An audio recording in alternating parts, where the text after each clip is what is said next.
basta babanat, derechahan ang usapan, pero patas ang talakayan. Dito pag-uusapan ang mga napapanahong issue. Eye for an eye. Eye for an eye.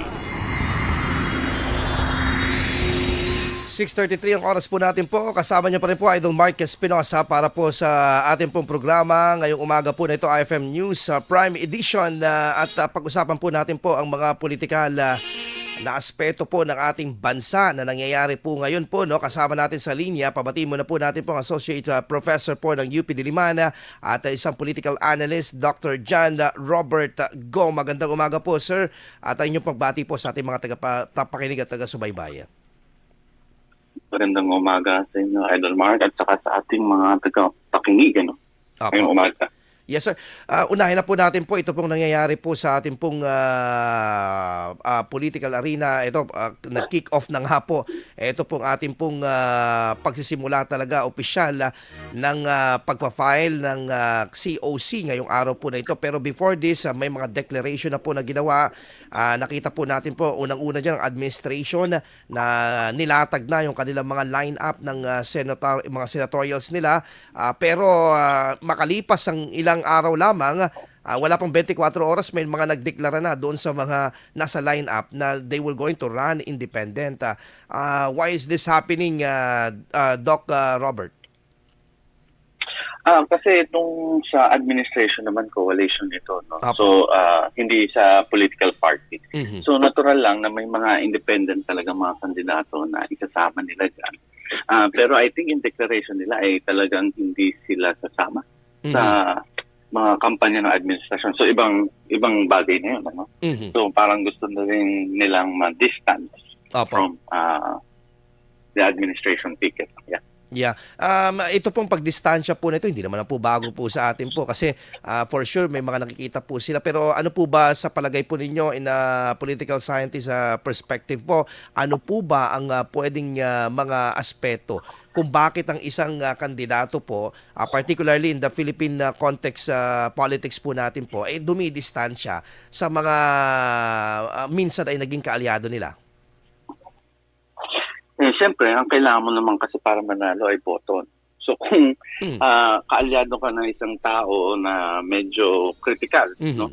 Yung pagiging kaalyado mo sa kanya at makaka-apekto yun sa boto mo, di medyo didistansya ka ng konti. Halimbawa, alam naman natin na sa pagitan ng Pangulo at Pangalawang Pangulo, yung kampo nila, ngayon hindi maganda ang relasyon. Yes. So kung ma-identify ka sa isang kampo, yung mga supporters ng kampo na yon baka hindi ka iboto. So, titimbangin mo ngayon kung saan ka mas makakakuha ng mas malaking boto. At doon ka aliado. Kung sa tingin mo na pwede kang bumangka sa dalawang ilog sa pagkakataong ito, doon ka sa independent muna. So, feeling mo makikinabang ka sa side ng Marcos o makikinabang ka sa side ng Duterte o kung namang side yan, ganun ang gagawin mo ngayon sa politiko. Para sigurado na mananalo ka sa eleksyon. Ngayon, pag nanalo ka na, saka ka na luminya ng mas malinaw. Kung saan talaga. Diba? Ay kung nakasigurado ka na ng iyong posisyon sa susunod na eleksyon. Pero anyway, Doc Robert, dito po sa ganitong klase ng usapin po, sa palagay niyo po ba ito, nakakatulong po ba ito sa development ng ating pong, or growth development ng ating pong politika as aspect dito sa ating bansa? Actually, hindi rin, no? Kasi ano ba ang magiging batayan natin sa pagpili ng mga tumatakbong to, lalo na sa Senado? Yung bang pangalan nila? Yung bang pagkatao nila? No? Yung personality o yung status nila sa buhay? O yung mga plataforma nila kung meron man silang mga binabanggit? Kasi parang, alam mo naman, ang election na isang popularity contest. So talagang kung sino pinakamaraming boto, siya talagang mananalo. Pero, hindi natin minsan na babahag, nabibigyan pansin, yung ano ba yung mga sinasabi nila kapag election. Kasi, ang tendency rin ng mga kandidato natin, sasabihin nila ay pare-pareho lamang. So, ang pipiliin mo ngayon ay hindi yun na lang sa tingin mong kilala mo, yung mas naalala mong pangalan. Ang problema dito, hindi tayo nagmamature as a voting public, no? Pati na rin yung politika natin ay nag-stagnate dun sa kung sino na lang yung nasa mga pamilya ng mga politiko. Mhm. So hindi na tayo nag-grow. Kumbaga. Yes. So sa yung ganyan po na statement po ninyo, it means na yung pong political behavior po ng ating pong bansa sa aspeto po ng pagboto, pagpili po ng ating pong mga kandidato ay it will going to determine yung pong ating maturity or yung growth po ng ating pong mga botante po ay itong midterm election in preparation for the 2028 presidential election. Tama ka dyan. Kasi alam mo naman, sa mga panahong ito, pumuposisyon na rin yung may mga ambisyon na maging Pangulo. No? Exactly. Pagkatapos ni Bongbong Marcos. Mhm. Kaya kung ano man ang mangyayari sa susunod na eleksyon, sa susunod na taon, maaaring magkaroon ito ng impact sa mga kung sinong pwedeng tumakbo bilang Pangulo Mhm. at yung mga chances na rin nila para manalo. Oo, pero may mga nakikita tayo kahit na hindi popular at hindi na po tinatanggap ng publiko, pinipilit pa rin yung sarili na tatakbo eh. Ayun lang ang problema natin. Ano? Oo. Anyway, Doc Robert, do you think ito po may ano pa rin po ba? May impact pa rin po ito pong popularidad ng ating pong Pangulo at pangalawang Pangulo na pwedeng madiktahan po yung kanilang mga ilan na ba yun? 32 million ba? 30 plus million na mga bumoto daw sa kanila. Supporters. Di umano? Oo. Meron pa rin sigurado na ito yung mga solid na supporters na magkabilang kampo. Pero yung 30 plus million, hindi natin masasabi na buong buo na yan. No? Baka nahati na yan. Kaya mas maliliit na yan. Kasi nga, yung batayan ng unity ng dalawang ito, ay hindi naman talaga kasing tatag ng ng kung ano man ang nasa isip natin noon na unity na sinasabi nila. Oo, tama. Oo, kasi ang sabi nga ng pangalawang Pangulo ay para lamang sa election ito. So, doon mo makikita na ano ba talaga ang gusto natin mangyari sa ating bansa. Pero kung sakaling mag-endorse sila ng mga kandidato, lalo na sa Senado o kaya sa mga lokal na antas ng pamahalaan, malaki pa rin ang magiging influensya niya. Kita natin yan sa mga pagpuposisyon ngayon. Halimbawa ng mga specific na candidate sa Senado. Halata mo na yung may mga incumbent senators ngayon na nandun sa kampo ni Duterte, may incumbent senators ngayon na nasa kampo ni Marcos. So yung pag-alay pa lang nila doon sa mga kampong yon, indicator na yun na na nakikita nila na meron pang impact yung pagsali nila sa mga koalisyon na ito. Yes. Do you think itong mga sinasagawa po ng mga Quadcom committee hearing at ito pong sa Senado po na mga nangyayari po na mga discussion po dito, this will affect the outcome of the midterm election and even to the extent na hanggang presidential election po? Pwede maka-apekto kasi pinag-uusapan niya ngayon at mainit. Ang tanong dyan, masusustain ba yung conversation hanggang sa mismong election? Magiging issue ba siya na ibabato sa mga tatakbo? Siguro sa Senado, yung mga kandidato sa Senado, wala namang pinapangalanan kasing specific na dating senador o current na senador na involved. So, medyo hindi natin makikita yung direktang relasyon. Unless, siguro yung mga nagtatanong ay tatakbo rin, pero kung titingnan natin yung mga nagli-lead ng investigation na hindi naman for election. Siguro, for 2028, pwedeng nilang gamiting bangko yan. Ibangko nila yung investigation. Pero sa House of Representatives, lahat ito kasi ay tatakbo. So, yes, exactly. So, para sa bagong termino. So, makikita mo talaga na kung gaano sila ka-active, parang pinapakita nila sa distrito nila na nagtatrabaho ako sa Kongreso at meron akong ginagawa. So, kumbaga sa bahaging yon, pwedeng magamit yung mga investigations, Pero in terms of substance, ano ba ang public opinion ngayon sa Pogo, Lalo na sa itong mga issue ng West Philippine Sea, Nagpatong-patong na kasi yung mga issue na yan, Ito ba importante sa mga mamamayan? At kung titingnan natin ang sentimento, merong impact, pero may mga mas mahalaga pa rin mga issue, lalo na sa mga pangkaraniwang mamamayan, katulad ng hunger, trabaho, kahirapan, na parang itong mga investigasyon na hindi naman talaga tumutugon Oo. sa mga ganitong hinaing ng mga Yes. mamamayan. Actually, Doc Robert, may mga ilan nga na nababasa tayo at nagbibigay din ng kanilang komento dito tungkol sa mga investigation na ito. Na sinasabi nila, it seems that there are this diversion tactic na pag i-cover up lang kung ano ba talaga ang totoong problema ng Pilipinas. Bakit they are focusing this investigation lamang?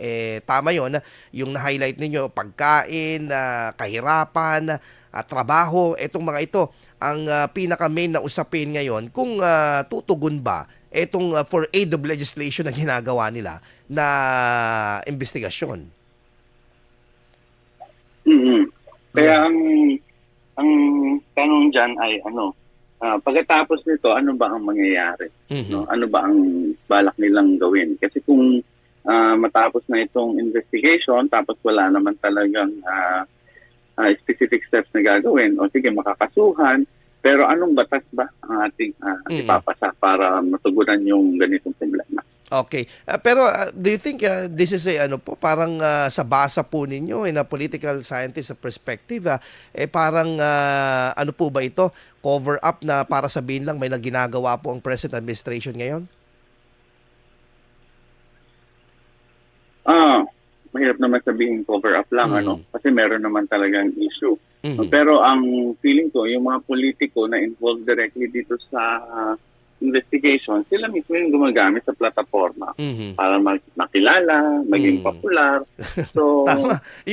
Yung mga minsan may, nga na may interest, Go ahead, sir.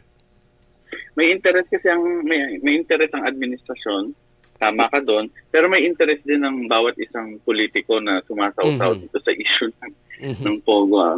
Kaya kung tutuusin mo, lahat sila ay may kanya-kanya mga interest na ipinapasok dito sa prosesong ito. At lahat yun, pwede mong sabihin, pero hindi natin matitiyak na 100%, na may kinalaman ito sa posible nilang pagtakbong muli sa 2025 election. Ang nakakatawa dito yung dating mga member ng Silent Committee, ngayon nagsasalita na at talagang maboka sila at matapang pa sa committee hearings nila. Oo. Yes, Ay Doc. ganun talaga ngayon kasi kailangan mo magpakitang kilas Oo. para manalo Okay. sa election. Lastly, Doc, ano na lang po, ano po ba sa nakikita po ninyo ang impact po ngayon ng social media at even AI dito po sa outcome po ng pwedeng maging outcome po ng ating pong eleksyon dahil if we remember right in the during the election ng Duterte until the Marcos administration sa kanilang pagkapanalo, malaking malaking gampanin po ang naging gampanin po dito ng mga social media, particularly yung kanilang mga attack dogs dito po sa social media po. Totoo yan. May mga kasama ako sa departamento na nag-aaral tungkol dyan, social media. At kung babatayan yung mga pag-aaral nila, ang sinasabi nila ay yung social media ay magandang avenue kung gusto mo magpahatid ng tamang impormasyon, pero nagagamit din ito para magpalabas ng mga kasinungalingan, ng mga iniimbentong mga bagay-bagay. At siyempre, ang tendency ng mga tao, kung anong makita nila doon, tinitake nila yan as truth, as what it is. Nandun yung danger. Kaya yung nabanggit mo halimbawa yung AI, sa ngayon pwede ka na mag-generate ng mga videos, ng mga pictures, ng yung mga personalities na maaaring sila ang mga kandidato na nagsasabi ng mga bagay na hindi naman nila sinabi. So nandun yung danger.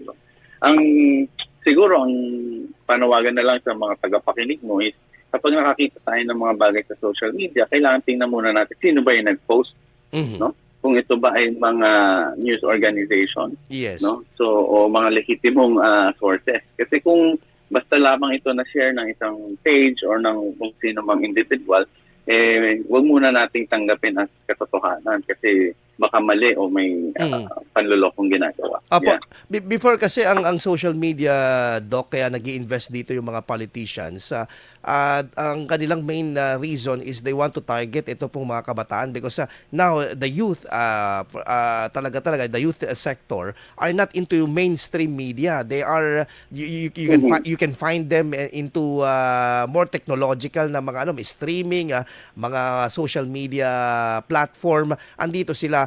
Pero do you think ito po may strong stand po ba ngayon ang kabataan? Kasi it seems that medyo natatabangan ng ilang mga kabataan na makisawsaw sa politika at kung sa sa language nga nila nonchalant na lang sila pagdating sa politika.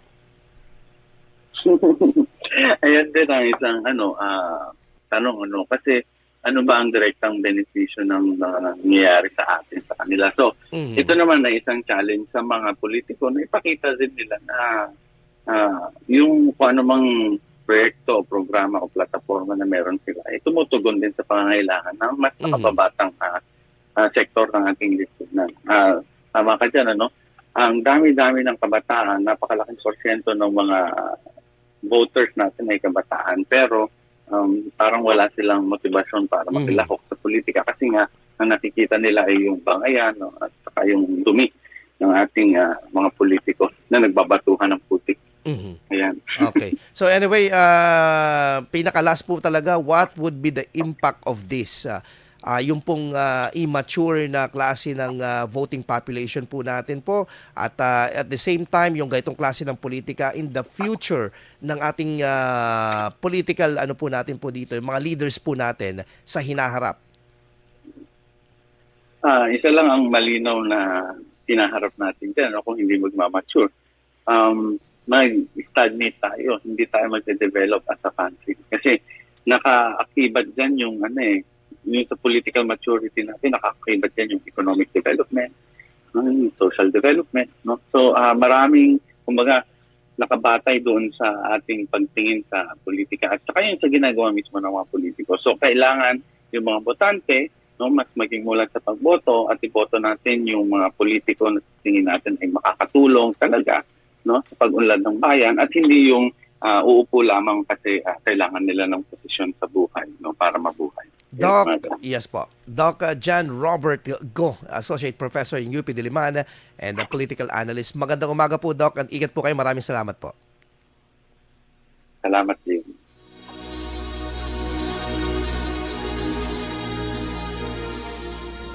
Impormasyon, intriga, issue. Eye for an eye.